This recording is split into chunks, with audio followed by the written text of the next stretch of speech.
Ito. So ito, nagluluto na kami. Ito yung main course, raclette at saka may kasamang meat. So sa harapan namin meron kami parang kalang, maliit na kawali. Parang kalang-langin dito. Parang Jerwin. Tapos yan. Ang niluluto ko ngayon is meat. Ano kasing meat ito, Carl? Isda? Isda? Isda ay red na. Ano kasing meat ito? Anong klase? Beef naman? Beef. Beef siya. Tapos meron akong kambing. Kambing, ay aso, pusa o ano. Anyway, hindi, beef talaga siya, beef. Tapos ito meron pa akong natirang ham. Meron akong pomme de terre, patatas. Meron pa akong, para sa raclette ko, ito yung cheese. Luluto ko mamaya. Almost. Bukas na lang daw.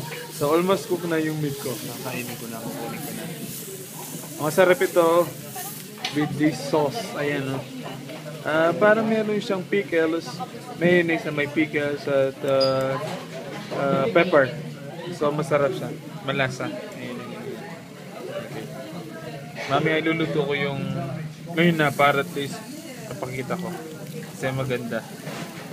Kaya lalagay ko muna yung cheese sa aking lutuan. Ayan. Madali siyang maluto. Niluto lahat. Takot na ubusan. Natatawa sa akin si Margo.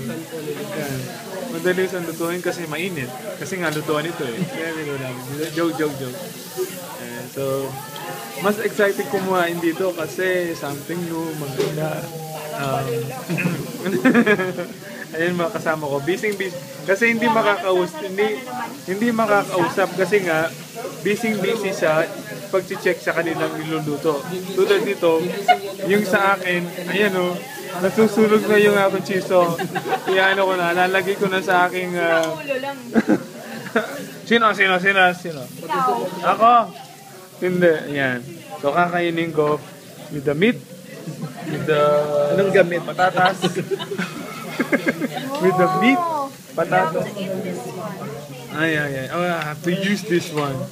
Okay, I'm so sorry, Sean. Tapos yung bread ko, yan, baguette. Okay, kain muna ako. Yeah.